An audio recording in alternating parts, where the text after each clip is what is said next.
आदित्यजी, पहिल्या विधानसभा अध्यक्षानंतर राज्यपालांच्या भाषणावर बहिष्कार घातला आहे, काय प्रतिक्रिया द्या? आज शिवसेना उद्धव बाळासाहेब ठाकरे पक्षाने राज्यपालांच्या देखील भाषणावर बहिष्कार टाकला होता।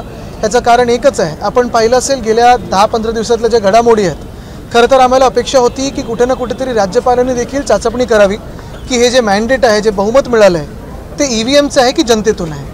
त्यानंतर काही असेही दिवस होते जिथे वाटलं होतं की राष्ट्रपती राजवट लागेल किंवा त्यांना बोलवलं जाईल, आणि आपण पाहत होतात की कुठेही कायद्याची काळजी न करता पहिले इन्व्हिटेशन कार्ड छापले गेले, तारीख पक्षाकडून सांगितली गेली, राज्यपालांकडे न जाता हा खरं तर राज्यपालांचा देखील अपमान होता। पण हे जरी झालं तरी आज एवढी मोठी घडामोड असताना, म्हणजे बेळगावमध्ये जो मराठी जनतेवर अन्याय होतोय ते असताना देखील आपण पाहिलं असेल राज्यपालांच्या भाषणामध्ये एकच ओळ बेळगावबद्दल आली, तेही नुसतं काहीतरी सांगितलं की आम्ही शिक्षणावर वगैरे खर्च करतोय। पण हा खर्च नक्की कोणावर केलेला आहे, किती केलेला आहे, किती लोकांना मदत झालेली आहे, स्थानिक जनतेला मदत झाली आहे की नाही?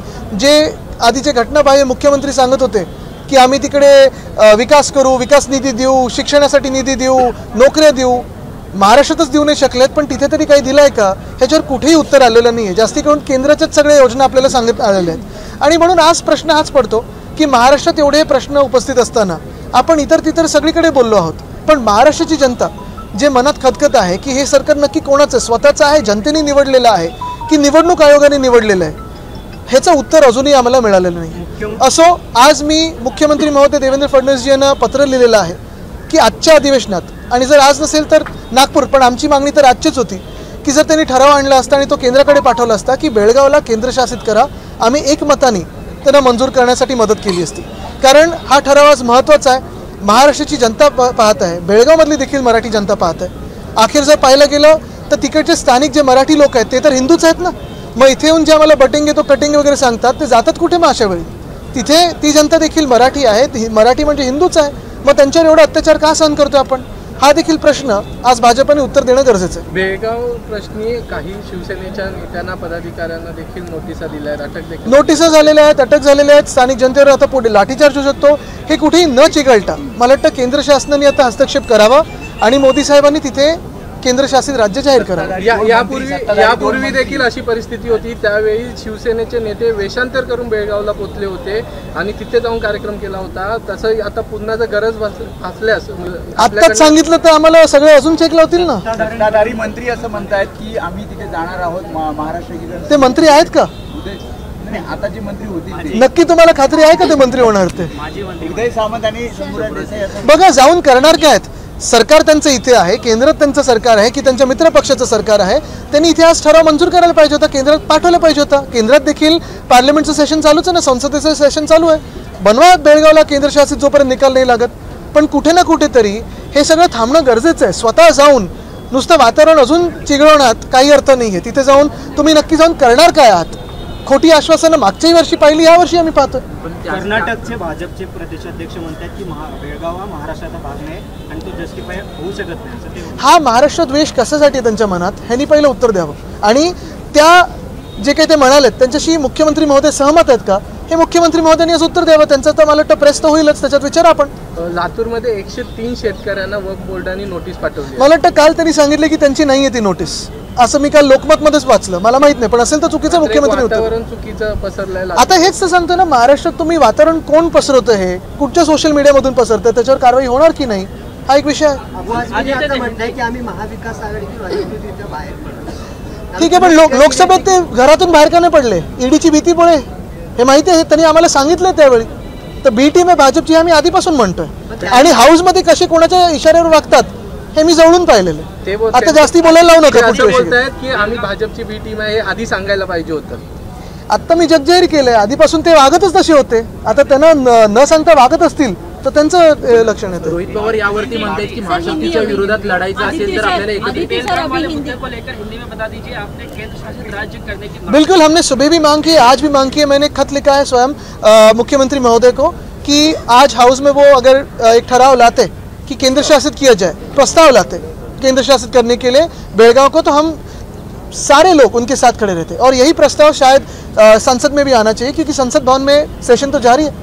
यही हमारी मांग रहेगी कि वहाँ के जो अत्याचार हो रहे हैं वो रोका जाए, अट्रॉसिटीज़ रोके जाए, और मराठी जनता को जो हैरान किया जा रहा है वो तुरंत रोका जाए। मराठी जनता तो भी हिंदू ही है ना, तो बटेंगे तो कटेंगे बोलने वाले वहाँ जाके मराठी जनता को आश्रय देंगे क्या? चंद्रशेखर बावनकुळे जो प्रदेश अध्यक्ष है और विधायक, उन्होंने एक ट्वीट किया और कहते हैं कर्नाटक का जो विधानसभा गृह वहाँ से स्वतंत्रवीर सावरकर की तस्वीर हटा दी गई है। बिल्कुल गलत है और ये हमने पहले भी बात कही है। और स्वतंत्रवीर सावरकर हो या सारे जो देश के बड़े नेता रहे हो पूरे फ्रीडम मूवमेंट में, हम सभी का आदर करते हैं, लेकिन मेरे सारी दलों से यही मांग है और यही विनती है कि उनको अभी इस राजनीति में ना खींचे, आगे की बात करें। भूतकाल में कितने लोग हैं, भविष्य के लिए कोई झगड़ेगा कि नहीं झगड़ेगा? जो है जिन्होंने अपने स्वतंत्र के लिए लड़े हैं, आज़ादी के लिए लड़े हैं, उन सभी के सामने हम नमन करते हैं, लेकिन उन्हें राजनीति में ना खींचे। कांग्रेस हो, बीजेपी हो, सारे जो दल हैं भविष्य के बारे में बात करें, क्योंकि देश को भविष्य के बारे में सोचना जरूरी है। युवा सोच रहे हैं कि हमारे भविष्य के बारे में फारूक अब्दुल्ला, मोहम्मद यूनुस जो उसके केयरटेकर प्राइम मिनिस्टर है बांग्लादेश की, उनकी तुलना योगी आदित्यनाथ से कर रहे हैं। कंपैरिजन जो है वो दोनों का आपको सही लगता है? नहीं, मैंने अभी आपसे पहली बार सुना है तो पूरा कॉन्टेक्स्ट सुनना पड़ेगा। लेकिन बांग्लादेश में जो हो रहा है उस पर हमारी जो सरकार है, केंद्र सरकार है, कुछ बात करेगी कि नहीं, बयान देगी कि नहीं? क्योंकि हमने पहले भी पूछा था, मैंने खत भी लिखा था MEA को कि स्पष्ट करे बात कि हिंदुओं पे अत्याचार हो रहे हैं कि नहीं, और अगर हो रहे हो तो उनके साथ क्रिकेट क्यों खेल रहे हैं, और अगर नहीं हो रहे तो फिर इकोसिस्टम सोशल मीडिया की क्यों घुमा रही है सब? तो यही बात मैं वापस एक बार दोहराना चाहता हूँ कि बांग्लादेश में हिंदुओं पे अत्याचार हो रहे हैं या नहीं, ये केंद्र सरकार ने बताना जरूरी है। और वैसे ही बेलगांव में मराठी जनता पे अत्याचार जो हो रहे हैं, क्या वो हिंदू नहीं है? तो केंद्र शासित होना चाहिए पूरी। लीडर ऑफ अपोजिशन के लिए आप क्लेम करेंगे क्या? क्योंकि कई ऐसे प्रेसिडेंट हैं जिसमें लीडर ऑफ अपोजिशन बन सकते हैं। बिल्कुल है, आप कोशिश करें। बिल्कुल है, और यही हम सोचते हैं, यही हमने कल भी कहा है कि कल तो हमने स्पीकर की इलेक्शन बिन विरोध की है, अनअपोज की है। वो इसी बात से की क्योंकि उनके पास संख्या है, EVM ने दी हुई संख्या है, चुनाव आयोग ने दी हुई संख्या है। तो हमने प्रथा परंपरा जो है वो आबादित रखी और उसे आगे लेके जाने के लिए LOP डेप्यूटी स्पीकर, ये अगर आप प्रथा देखें तो ऑपोजिशन के पास रहती है, तो वो है। लोकसभा चुनाव मुक्ति ने ये बयान दिया है कि हिंदुत्व एक बीमारी है। तो मैंने कल भी कहा है, पहले भाजपा से पूछे, क्योंकि भाजपा ने पहले उनसे रिश्ता बनाया था PDP के साथ कश्मीर में।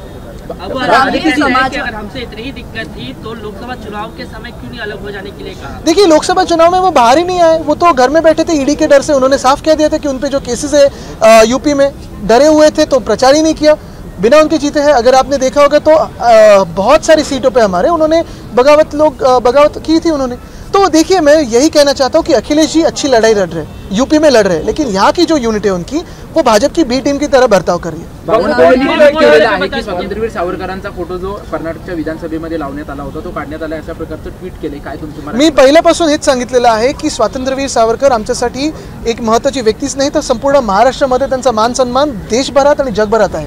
हे चुकीचं आहे आणि याचा आम्ही विरोध करू, निश्चितपणे करू।